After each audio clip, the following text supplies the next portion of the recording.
Well, hello everyone. So I kind of have a little bit of a sad announcement to make. You know, we've given our best effort at this YouTube channel, but I mean, it's just, you know, with Hannah and I living in two separate places, it's just really, really hard.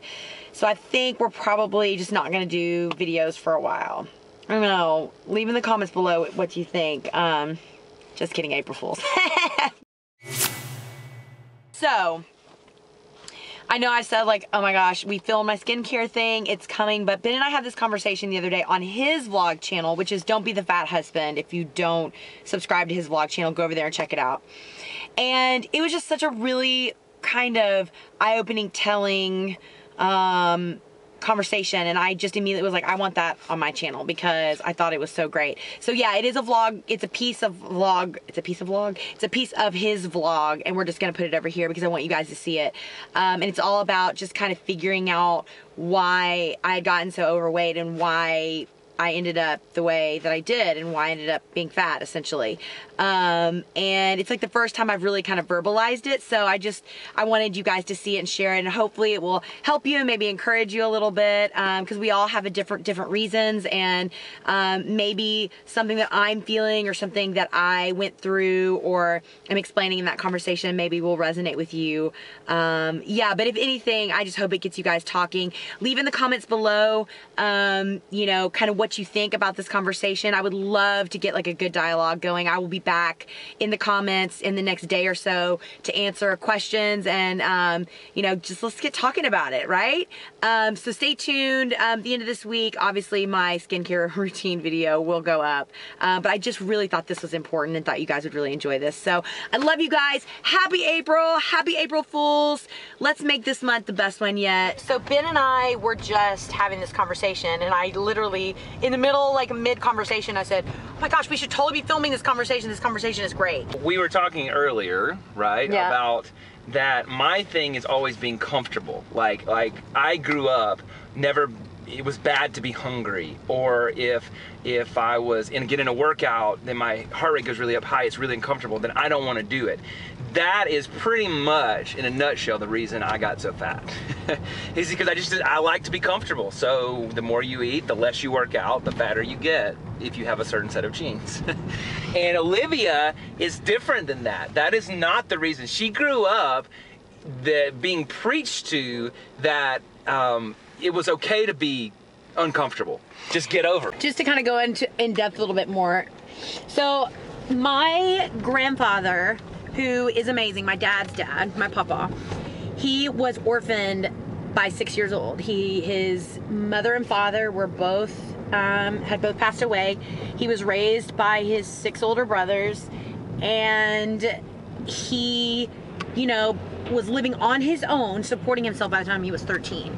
So he was an orphan, and there were many times where he didn't have food and all that kind of stuff. And so for him, you know, once he got older and had children, and he always had to have things a certain way, and you never threw any food. To this day, I mean, you never throw food away around him. And you know, so my dad in turn had this complete reaction to that, because he, you know, because of the fact that he spent so much of his early childhood being really uncomfortable and being, you know, in situations where he didn't have any food, my grandfather, you know, doesn't like to be hungry or uncomfortable, or not that anybody does, but it's a part of who he is as a person, which is different than most people. So as kind of a reaction that my dad always, you know, if we were hungry growing up as kids, you know, kids will be like, I'm hungry, and they're really not hungry. Or if it's not dinner time or something, my dad and my mom would just be like, well, it's not time to eat, so you just gotta wait, you have to be patient. And that was such a big thing. If we were uncomfortable in situations where, you know, it's just kind of part of life, you know, well, then my parents really taught us that sometimes in life you have to be uncomfortable, and that's just a part of life, and it's a part of growing up and all of that jazz. So I know I've just kind of dragged this out way too long. No, that's good. That's the opposite of the way I grew up. Right. I mean, if we were ever hungry out of a good place, my parents would be like, oh, let's get you some food. You know, and so now to this day, if you're around my sister and I, and we're hungry and we're out, say we're visiting a place. Let me just, I'm sorry. Let me just, wait, excuse me. I'm not talking about just like, I'm hungry, I need a snack. It's literally like, oh my gosh. Oh my gosh. You don't understand. Wait, stop. Olivia, like, you don't understand, I'm gonna die. Or he pouts. He's just like, let's just do this. I mean, I'm like really hungry. He gets like so mad. So our point in those two things was that that's the reason I got so fat. And that's the reason I struggle with weight. I believe. Now, we also give a caveat in the sense that people are way more complex than that. But if you could boil it down to one thing that was the highest percentage, for me, that's it. And then Olivia said, but why do you think I got so fat? And then we started exploring that. That's where her family came into being. But she's not that way. That's why she won the show, I think, you know, as her husband's opinion. I'm not biased or anything. And that's why if she was in CrossFit, she'd probably go to the games or something like that, because that girl will let's not get crazy here. Yeah, Bob, back me up on that. So anyway, when she gets in a workout and she gets really uncomfortable, she just keeps going and goes even harder. When I get uncomfortable, I'm like, oh my gosh, I'm gonna die. This is the day. This is absolutely the day. Where's the trash can? I'm gonna throw up right now. So we were trying to figure out why she had such a struggle with weight. What was the largest percentage? Remember, we're complex. So, and then you had an idea. I basically went through an experience with my family when I was about, it started when I was about 11, from the ages like 11 to 13, which those years we all know are like super, like I kind of like that's when you're really forming who you are as a person. Like you really start to like have your own thoughts and your own feelings and things like that. And long story short, my dad is a minister and a pastor, as you know, and there was a really, you know, a situation that was really hard for my family.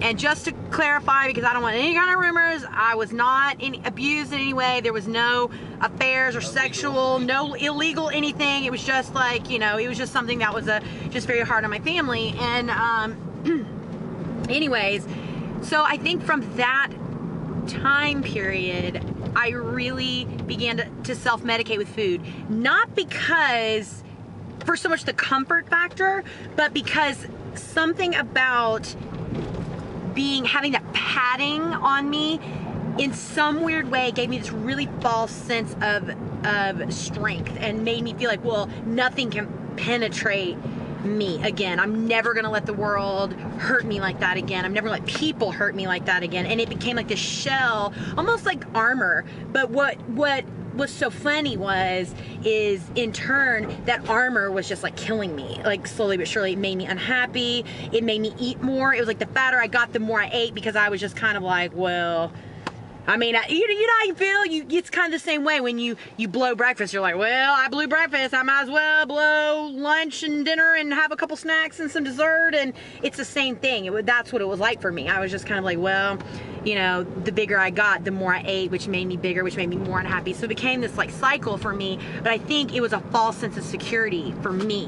And also wrapped into that was the extreme fear of disappointment, of not just being disappointed, but disappointing people, because that really kind of came out of that whole situation, as I just felt like all these people who had been in my life for so long were just no longer there. And I just remember being like, oh, well, from now on, I mean, I am never going to disappoint people, and I'm never going to give people a reason to not like me, or a reason to think I'm not a good person, or a reason.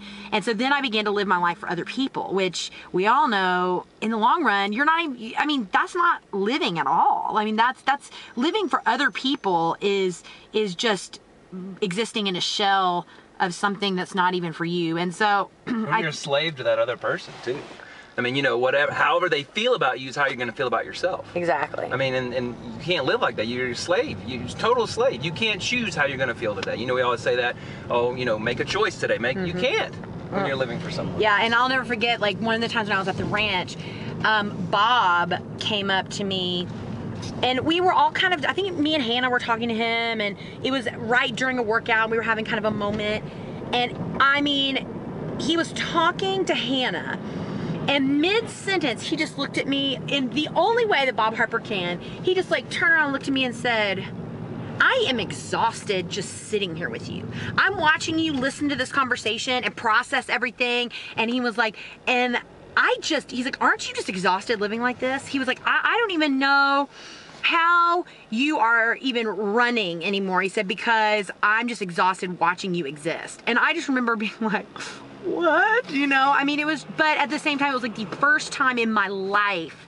someone saw through the straight A's and the dean's list and my 2 master's degrees and my opera career. Somebody saw through all the crap that I'd built around me, which was important stuff. I'm not saying straight A's and the dean's list is not a good thing, but somebody saw through all of the, like, the gold stars and really saw kind of the core of who I am and where my struggle was. And I remember in that moment, I was like, oh my gosh, somebody finally sees me. And I remember thinking that was one of the moments that I was like, okay, I'm gonna really this is somebody who's gonna help me turn this around. And to this day, Bob Harper still holds me to a standard that challenges me and keeps me real. I mean, he will lop me off the ankles anytime I step out of line, and I love that about him. I don't know. That's good. So I think it's important, you know, and this is not just a one conversation thing, to figure out why you struggle with something, no matter what it is, whether it be weight or something else, right? Yeah. But it is important to think about that, because otherwise you're just treating the symptom.